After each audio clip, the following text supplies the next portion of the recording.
بسم الله الرحمن الرحيم. تبارك الذي بيده الملك وهو على كل شيء قدير. الذي خلق الموت والحياة ليبلوكم أيكم أحسن عملا وهو العزيز الغفور. الذي خلق 7 سماوات طباقا ما ترى في خلق الرحمن من تفاوت فارجع البصر هل ترى من فطور ثم ارجع البصر كرتين ينقلب إليك البصر خاسئا وهو حسير. ولقد زينا السماء الدنيا بمصابيح وجعلناها رجوما للشياطين وأعتدنا لهم عذاب السعير. وللذين كفروا بربهم عذاب جهنم وبئس المصير. إذا ألقوا فيها سمعوا لها شهيقا وهي تفور تكاد تميز من الغيظ كلما ألقي فيها فوج سألهم خزنتها ألم يأتكم نذير قالوا بلى قد جاءنا نذير فكذبنا وقلنا ما نزل الله من شيء إن أنتم إلا في ضلال كبير. وقالوا لو كنا نسمع أو نعقل ما كنا في أصحاب السعير فاعترفوا بذنبهم فسحقا لأصحاب السعير. إن الذين يخشون ربهم بالغيب لهم مغفرة وأجر كبير. وأسروا قولكم أو اجهروا به إنه عليم بذات الصدور. ألا يعلم من خلق وهو اللطيف الخبير. هو الذي جعل لكم الأرض ذلولا فامشوا في مناكبها وكلوا من رزقه وإليه النشور. أأمنتم من في السماء أن يخسف بكم الأرض فإذا هي تمور أم أمنتم من في السماء أن يرسل عليكم حاصبا فستعلمون كيف نذير. ولقد كذب الذين من قبلهم فكيف كان نكير. أولم يروا إلى الطير فوقهم صافات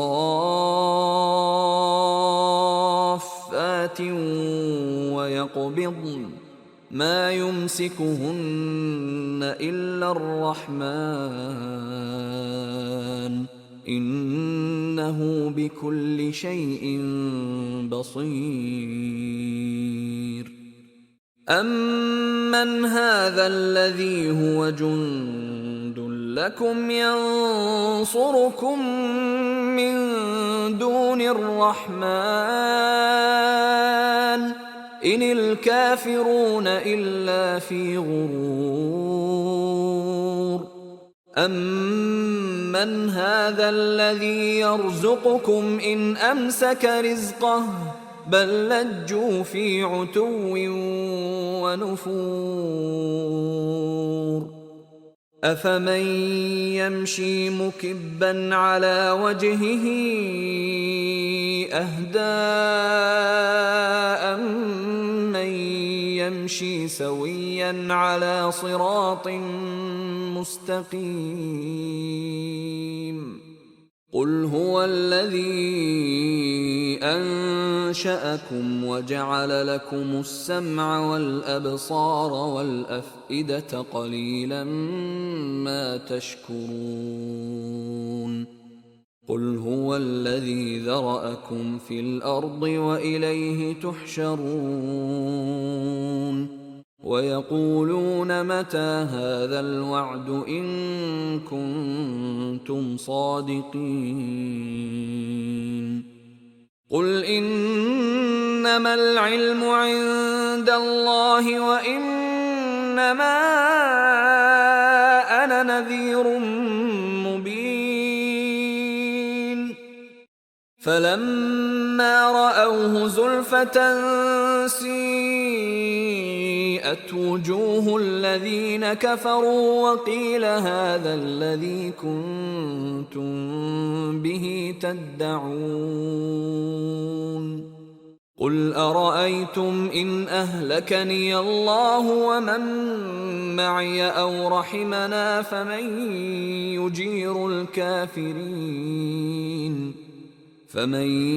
يجير الكافرين من عذاب أليم. قل هو الرحمن آمنا به وعليه توكلنا فستعلمون من هو في ضلال مبين. قل أرأيتم إن أصبح ماؤكم غورا فمن يأتيكم بماء معين.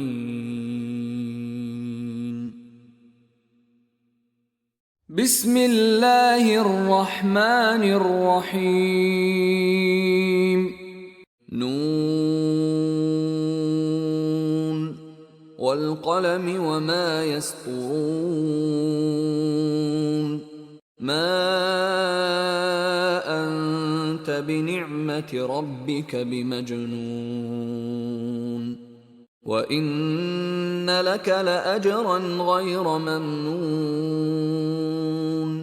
وإنك لعلى خلق عظيم. فستبصر ويبصرون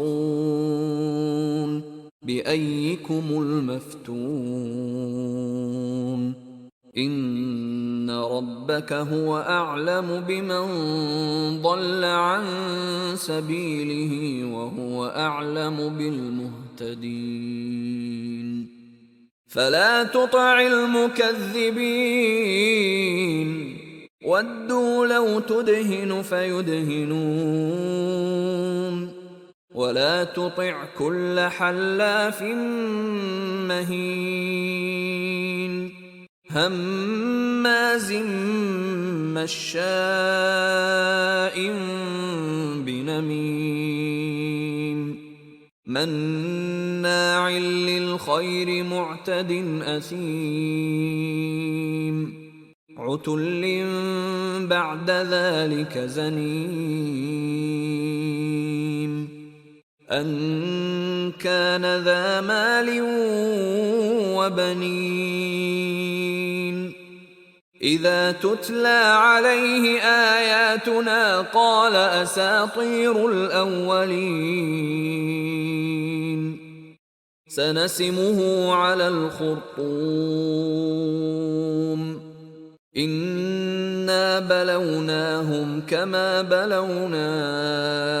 أصحاب الجنة إذ أقسموا ليصرمنها مصبحين ولا يستثنون فطاف عليها طائف من ربك وهم نائمون فأصبحت كالصريم فتنادوا مصبحين أن اغدوا على حرثكم إن كنتم صارمين فانطلقوا وهم يتخافتون ألا يدخلنها اليوم عليكم مسكين وغدوا على حرد قادرين فلما رأوها قالوا إنا لضالون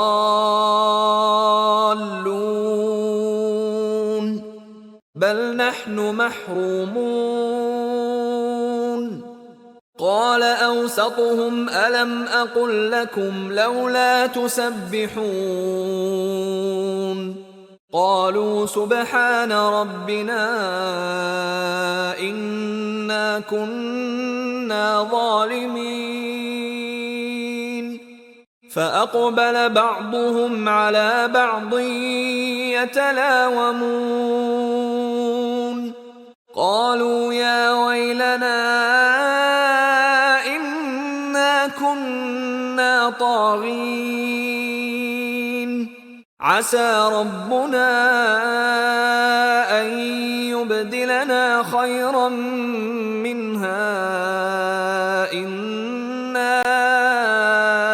إلى ربنا راغبون كذلك العذاب ولعذاب الآخرة أكبر لو كانوا يعلمون إن للمتقين عند ربهم جنات النعيم أفنجعل المسلمين كالمجرمين ما لكم كيف تحكمون أم لكم كتاب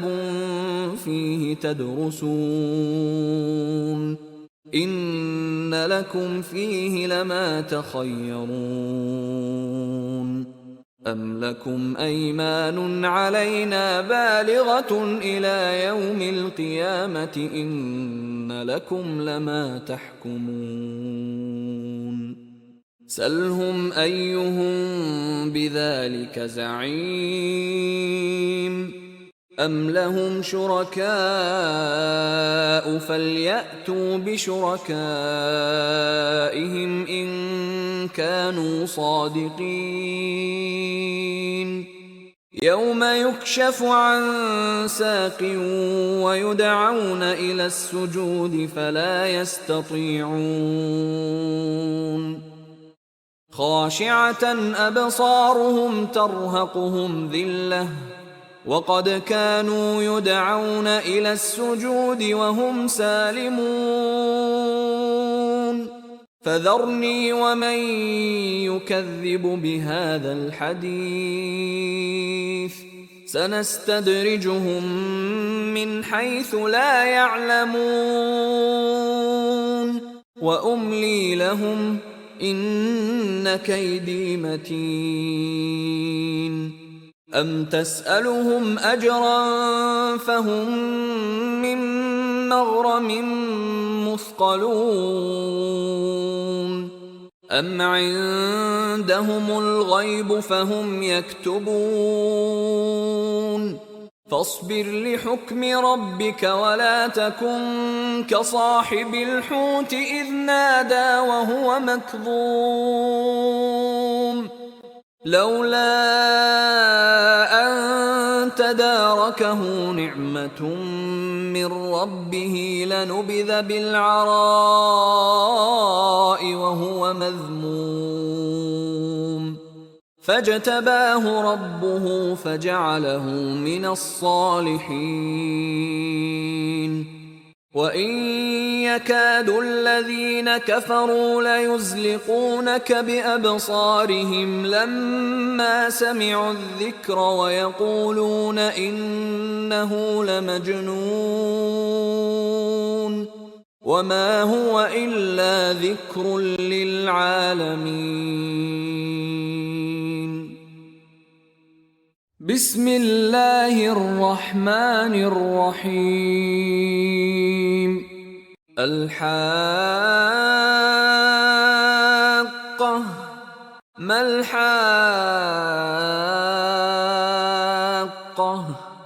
وما أدراك ما الحاقة؟ كذبت ثمود وعاد بالقارعة. فأما ثمود فأهلكوا بالطاغية وأما عاد فأهلكوا بريح صرصر عاتية سخرها عليهم 7 ليال و8 أيام حسوما فترى القوم فيها صرعى كأنهم أعجاز نخل خاوية فهل ترى لهم من باقية. وجاء فرعون ومن قبله والمؤتفكات بالخاطئة فعصوا رسول ربهم فأخذهم أخذة رابية. إنا لما طغى الماء حملناكم في الجارية لنجعلها لكم تذكرة وتعيها أذن واعية. فإذا نفخ في الصور نفخة واحدة وحملت الأرض والجبال فدكتا دكة واحدة فيومئذ وقعت الواقعة وانشقت السماء فهي يومئذ واهية والملك على أرجائها ويحمل عرش ربك فوقهم يومئذ 8. يومئذ تعرضون لا تخفى منكم خافية. فأما من أوتي كتابه بيمينه فيقول هاؤم اقرءوا كتابيه إني ظننت أني ملاق حسابيه فهو في عيشة راضية في جنة عالية قطوفها دانية كلوا واشربوا هنيئا بما أسلفتم في الأيام الخالية. وأما من أوتي كتابه بشماله فيقول يا ليتني لم أوت كتابيه ولم أدر ما حسابيه يا ليتها كانت القاضية ما أغنى عني ماليه هلك عني سلطانيه خذوه فغلوه ثم الجحيم صلوه ثم في سلسلة ذرعها 70 ذراعا فاسلكوه إنه كان لا يؤمن بالله العظيم ولا يحض على طعام المسكين فليس له اليوم هاهنا حميم ولا طعام إلا من غسلين لا يأكله إلا الخاطئون فلا أقسم بما تبصرون وما لا تبصرون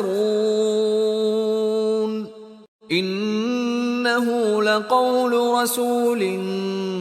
كريم وما هو بقول شاعر قليلا ما تؤمنون ولا بقول كاهن قليلا ما تذكرون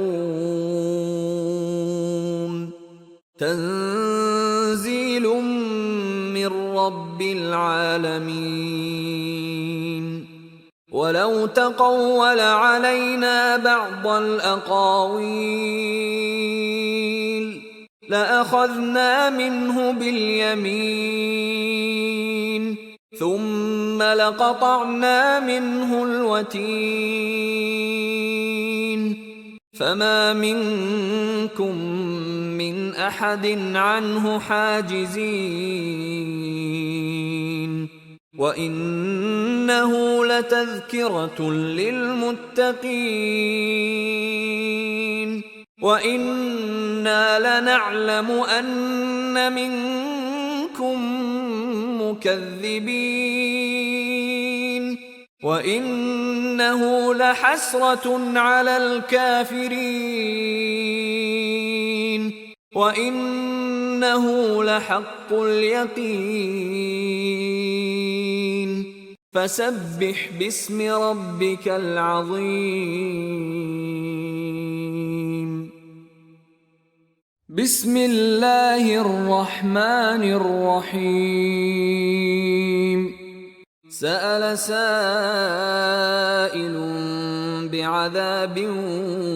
واقع للكافرين ليس له دافع من الله ذي المعارج تعرج الملائكة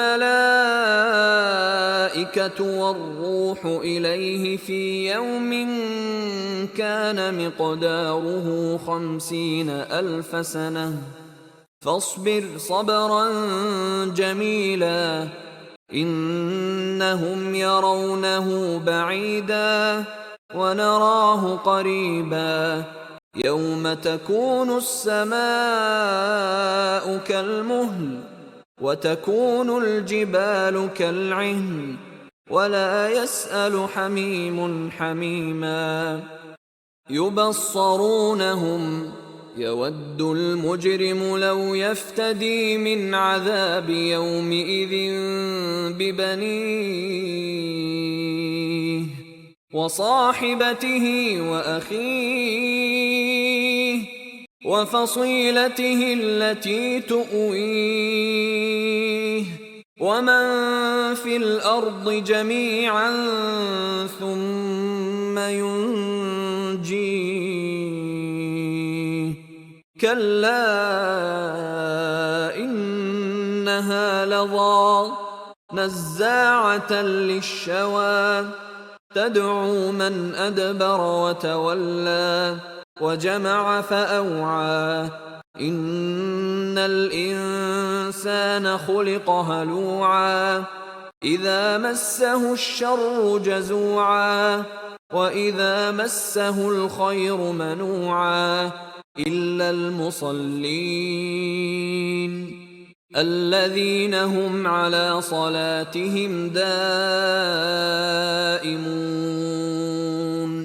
والذين في أموالهم حق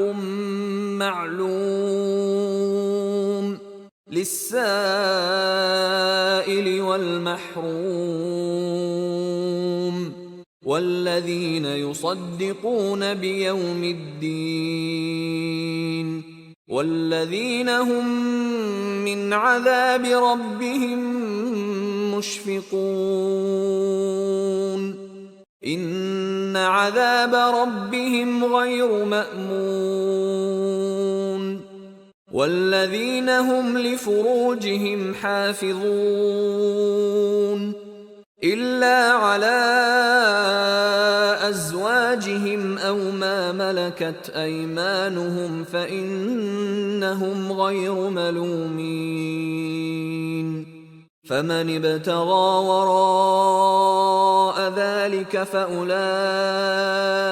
هم العادون والذين هم لأماناتهم وعهدهم راعون والذين هم بشهاداتهم قائمون والذين هم على صلاتهم يحافظون أولئك في جنات مكرمون فما للذين كفروا قبلك مهطعين عن اليمين وعن الشمال عزين أيطمع كل امرئ منهم أن يدخل جنة نعيم كلا إنا خلقناهم مما يعلمون فلا أقسم برب المشارق والمغارب إنا لقادرون على أن نبدل خيرا منهم وما نحن بمسبوقين فذرهم يخوضوا ويلعبوا حتى يلاقوا يومهم الذي يوعدون يوم يخرجون من الأجداث سراعا كأنهم إلى نصب يوفضون خاشعة أبصارهم ترهقهم ذلة ذلك اليوم الذي كانوا يوعدون بسم الله الرحمن الرحيم إنا أرسلنا نوحا إلى قومه أن أنذر قومك من قبل أن يأتيهم عذاب أليم قال يا قوم إني لكم نذير مبين أن اعبدوا الله واتقوه وأطيعون يغفر لكم من ذنوبكم ويؤخركم إلى أجل مسمى إن أجل الله إذا جاء لا يؤخر لو كنتم تعلمون قال رب إني دعوت قومي ليلا ونهارا فلم يزدهم دعائي إلا فرارا وإني كلما دعوتهم لتغفر لهم جعلوا أصابعهم في آذانهم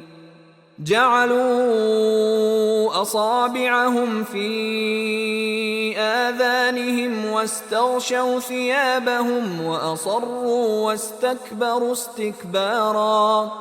ثم إني دعوتهم جهارا ثم إني أعلنت لهم وأسررت لهم إسرارا فقلت استغفروا ربكم إنه كان غفارا يرسل السماء عليكم مدرارا ويمددكم بأموال وبنين ويجعل لكم جنات ويجعل لكم أنهارا ما لكم لا ترجون لله وقارا وقد خلقكم أطوارا ألم تروا كيف خلق الله 7 سماوات طباقا وجعل القمر فيهن نورا وجعل الشمس سراجا والله أنبتكم من الأرض نباتا ثم يعيدكم فيها ويخرجكم إخراجا والله جعل لكم الأرض بساطا لتسلكوا منها سبلا فجاجا قال نوح رب إنهم عصوني واتبعوا من لم يزده ماله وولده إلا خسارا ومكروا مكرا كبارا وقالوا لا تذرن آلهتكم ولا تذرن ودا ولا سواعا ولا يغوث ويعوق ونسرا وقد أضلوا كثيرا ولا تزد الظالمين إلا ضلالا مما خطيئاتهم أغرقوا فأدخلوا نارا فلم يجدوا لهم من دون الله أنصارا وقال نوح رب لا تذر على الأرض من الكافرين ديارا إنك إن تذرهم يضلوا عبادك ولا يلدوا إلا فاجرا كفارا رب اغفر لي ولوالدي ولمن دخل بيتي مؤمنا وللمؤمنين والمؤمنات ولا تزد الظالمين إلا تبارا بسم الله الرحمن الرحيم قل أوحي إلي أنه استمع نفر من الجن فقالوا إنا سمعنا قرآنا عجبا يهدي إلى الرشد فآمنا به ولن نشرك بربنا أحدا وأنه تعالى جد ربنا ما اتخذ صاحبة ولا ولدا وأنه كان يقول سفيهنا على الله شططا وأنا ظننا أن لن تقول الإنس والجن على الله كذبا وأنه كان رجال من الإنس يعوذون برجال من الجن فزادوهم رهقا وأنهم ظنوا كما ظننتم أن لن يبعث الله أحدا وأنا لمسنا السماء فوجدناها ملئت حرسا شديدا وشهبا وأنا كنا نقعد منها مقاعد للسمع فمن يستمع الآن يجد له شهابا رصدا وأنا لا ندري أشر أريد بمن في الأرض أم أراد بهم ربهم رشدا وأنا منا الصالحون ومنا دون ذلك كنا طرائق قددا وأنا ظننا أن لن نعجز الله في الأرض ولن نعجزه هربا وأنا لما سمعنا الهدى آمنا به فمن يؤمن بربه فلا يخاف بخسا ولا رهقا وأنا منا المسلمون ومنا القاسطون فمن أسلم فأولئك تحروا رشدا وأما القاسطون فكانوا لجهنم حطبا وأن لو استقاموا على الطريقة لأسقيناهم ماء غدقا لنفتنهم فيه ومن يعرض عن ذكر ربه يسلكه عذابا صعدا وأن المساجد لله فلا تدعوا مع الله أحدا وأنه لما قام عبد الله يدعوه كادوا يكونون عليه لبدا قل إنما أدعو ربي ولا أشرك به أحدا قل إني لا أملك لكم ضرا ولا رشدا قل إني لن يجيرني من الله أحد ولن أجد من دونه ملتحدا إلا بلاغا من الله ورسالاته ومن يعص الله ورسوله فإن له نار جهنم خالدين فيها أبدا حتى إذا رأوا ما يوعدون فسيعلمون من أضعف ناصرا وأقل عددا قل إن أدري أقريب ما توعدون أم يجعل له ربي أمدا عالم الغيب فلا يظهر على غيبه أحدا إلا من ارتضى من رسول فإنه يسلك من بين يديه ومن خلفه رصدا ليعلم أن قد أبلغوا رسالات ربهم وأحاط بما لديهم وأحصى كل شيء عددا بسم الله الرحمن الرحيم يا أيها المزمل قم الليل إلا قليلا نصفه أو انقص منه قليلا أو زد عليه ورتل القرآن ترتيلا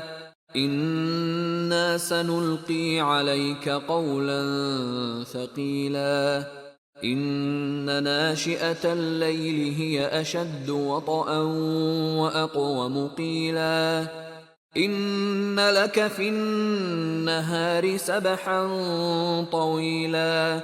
واذكر اسم ربك وتبتل إليه تبتيلا رب المشرق والمغرب لا إله إلا هو فاتخذه وكيلا واصبر على ما يقولون واهجرهم هجرا جميلا وذرني والمكذبين أولي النعمة ومهلهم قليلا إن لدينا أنكالا وجحيما وطعاما ذا غصة وعذابا أليما يوم ترجف الأرض والجبال وكانت الجبال كثيبا مهيلا إنا أرسلنا إليكم رسولا شاهدا عليكم كما أرسلنا إلى فرعون رسولا فعصى فرعون الرسول فأخذناه أخذا وبيلا فكيف تتقون إن كفرتم يوما يجعل الولدان شيبا السماء منفطر به كان وعده مفعولا إن هذه تذكرة فمن شاء اتخذ إلى ربه سبيلا إن ربك يعلم أنك تقوم أدنى من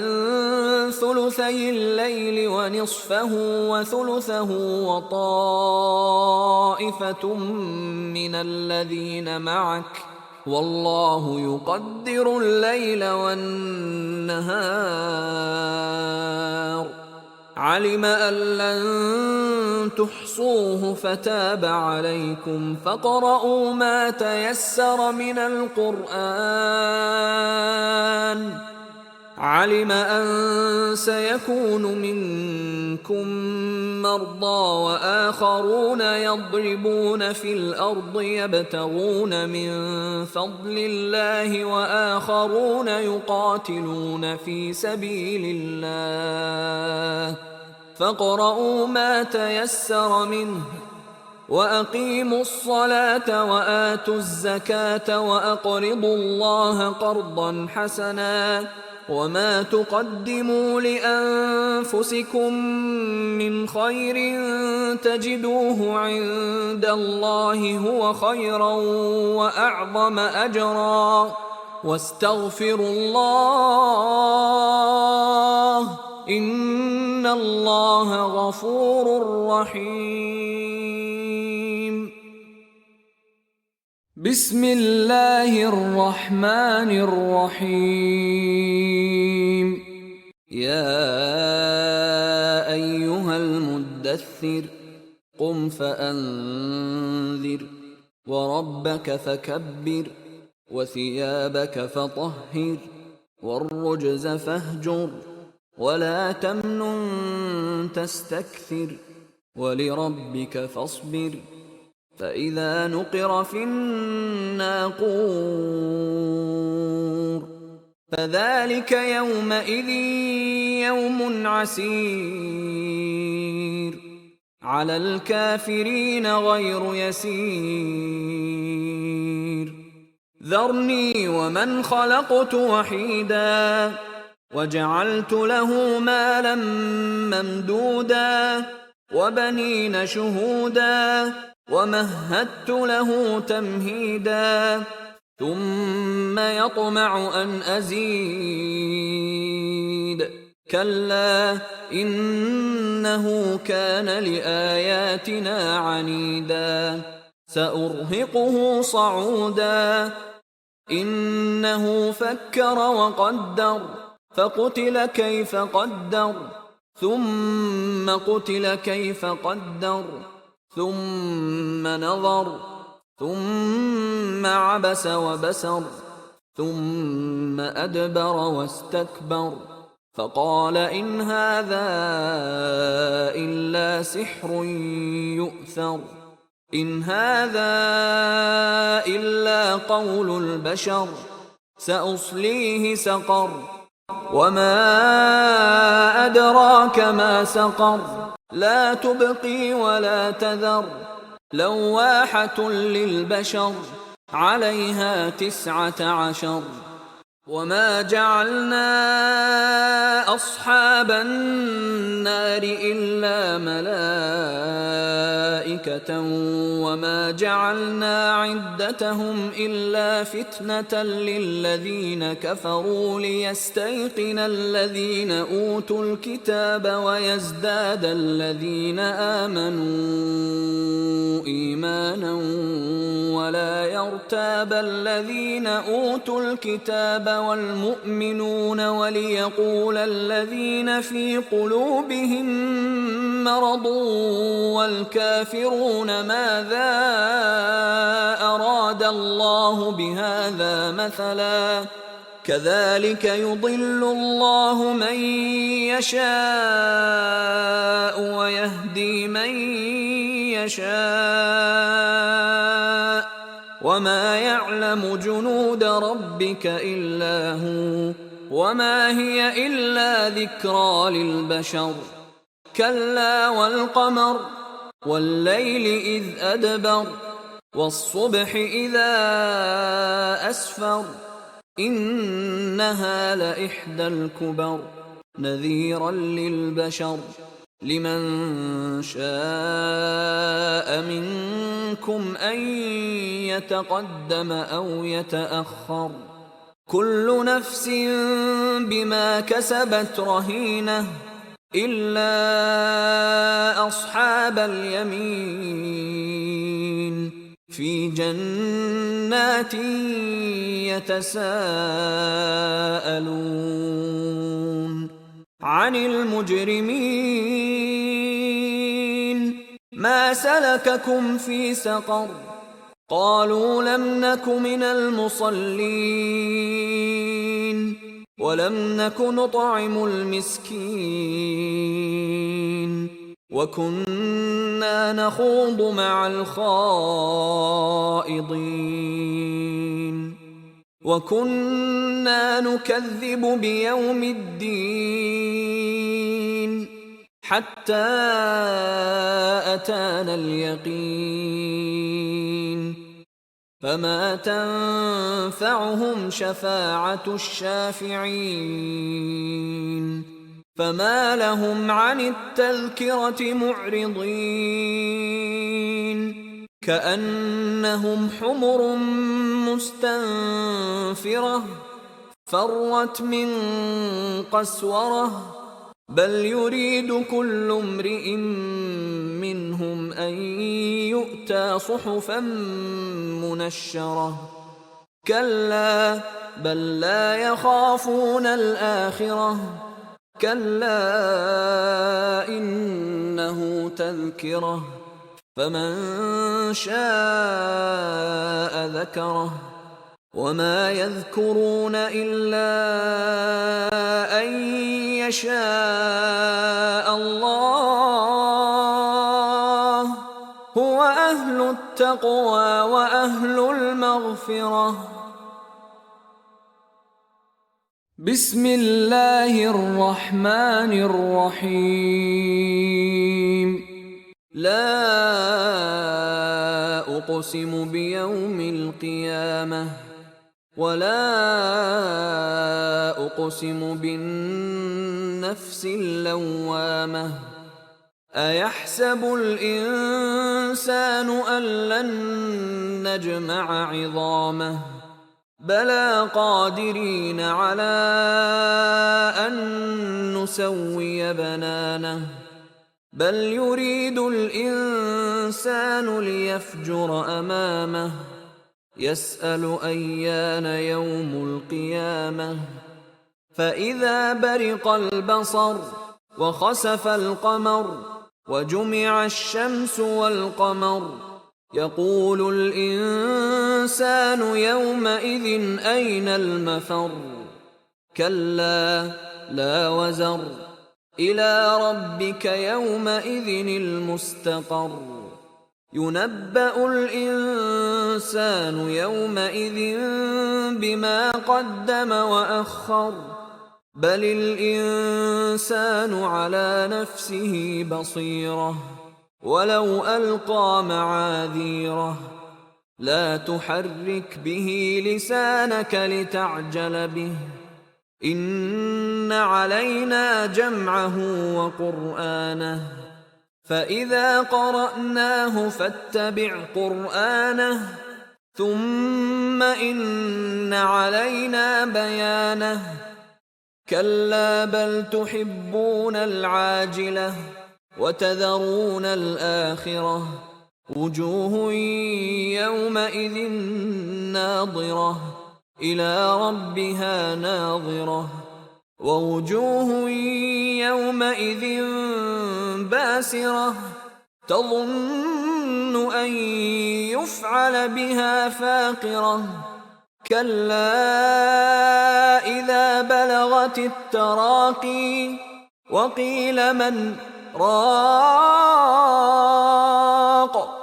وظن أنه الفراق والتفت الساق بالساق إلى ربك يومئذ المساق فلا صدق ولا صلى ولكن كذب وتولى ثم ذهب إلى أهله يتمطى أولى لك فأولى ثم أولى لك فأولى أيحسب الإنسان أن يترك سدى ألم يك نطفة من مني يمنى ثم كان علقة فخلق فسوى فجعل منه الزوجين الذكر والأنثى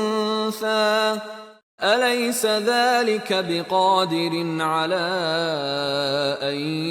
يحيي الموتى بسم الله الرحمن الرحيم هل أتى على الإنسان حين من الدهر لم يكن شيئا مذكورا إنا خلقنا الإنسان من نطفة أمشاج نبتليه فجعلناه سميعا بصيرا إنا هديناه السبيل إما شاكرا وإما كفورا إنا أعتدنا للكافرين سلاسل وأغلالا وسعيرا إن الأبرار يشربون من كأس كان مزاجها كافورا عينا يشرب بها عباد الله يفجرونها تفجيرا يوفون بالنذر ويخافون يوما كان شره مستطيرا ويطعمون الطعام على حبه مسكينا ويتيما وأسيرا إنما نطعمكم لوجه الله لا نريد منكم جزاء ولا شكورا إنا نخاف من ربنا يوما عبوسا قمطريرا فوقاهم الله شر ذلك اليوم ولقاهم نضرة وسرورا وجزاهم بما صبروا جنة وحريرا متكئين فيها على الأرائك لا يرون فيها شمسا ولا زمهريرا ودانية عليهم ظلالها وذللت قطوفها تذليلا ويطاف عليهم بآنية من فضة وأكواب كانت قوارير من فضة قدروها تقديرا ويسقون فيها كأسا كان مزاجها زنجبيلا عينا فيها تسمى سلسبيلا ويطوف عليهم ولدان مخلدون إذا رأيتهم حسبتهم لؤلؤا منثورا وإذا رأيت ثم رأيت نعيما وملكا كبيرا عاليهم ثياب سندس خضر واستبرق وحلوا أساور من فضة وسقاهم ربهم شرابا طهورا إن هذا كان لكم جزاء وكان سعيكم مشكورا إنا نحن نزلنا عليك القرآن تنزيلا فاصبر لحكم ربك ولا تطع منهم آثما أو كفورا واذكر اسم ربك بكرة وأصيلا ومن الليل فاسجد له وسبحه ليلا طويلا إن هؤلاء يحبون العاجلة ويذرون وراءهم يوما ثقيلا نحن خلقناهم وشددنا أسرهم وإذا شئنا بدلنا أمثالهم تبديلا إن هذه تذكرة فمن شاء اتخذ إلى ربه سبيلا وما تشاءون إلا أن يشاء الله إن الله كان عليما حكيما يدخل من يشاء في رحمته والظالمين أعد لهم عذابا أليما بسم الله الرحمن الرحيم والمرسلات عرفا فالعاصفات عصفا والناشرات نشرا فالفارقات فرقا فالملقيات ذكرا عذرا أو نذرا إنما توعدون لواقع فإذا النجوم طمست وإذا السماء فرجت وإذا الجبال نسفت وإذا الرسل أقتت لأي يوم أجلت ليوم الفصل وما أدراك ما يوم الفصل ويل يومئذ للمكذبين ألم نهلك الأولين ثم نتبعهم الآخرين كذلك نفعل بالمجرمين ويل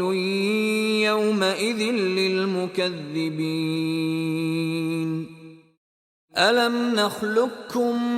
من ماء مهين فجعلناه في قرار مكين إلى قدر معلوم فقدرنا فنعم القادرون ويل يومئذ للمكذبين ألم نجعل الأرض كفاتا أحياء وأمواتا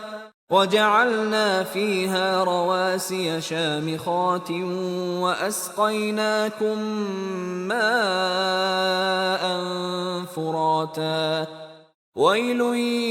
يومئذ للمكذبين انطلقوا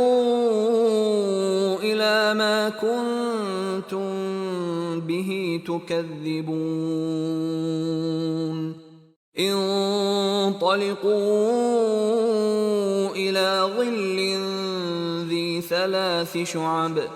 لا ظليل ولا يغني من اللهب إنها ترمي بشرر كالقصر كأنه جمالة صفر ويل يومئذ للمكذبين هذا يوم لا ينطقون ولا يؤذن لهم فيعتذرون ويل يومئذ للمكذبين هذا يوم الفصل جمعناكم والأولين فإن كان لكم كيد فكيدون ويل يومئذ للمكذبين إن المتقين في ظلال وعيون وفواكه مما يشتهون كلوا واشربوا هنيئا بما كنتم تعملون إنا كذلك نجزي المحسنين ويل يومئذ للمكذبين كلوا وتمتعوا قليلا إنكم مجرمون ويل يومئذ للمكذبين وإذا قيل لهم اركعوا لا يركعون ويل يومئذ للمكذبين فبأي حديث بعده يؤمنون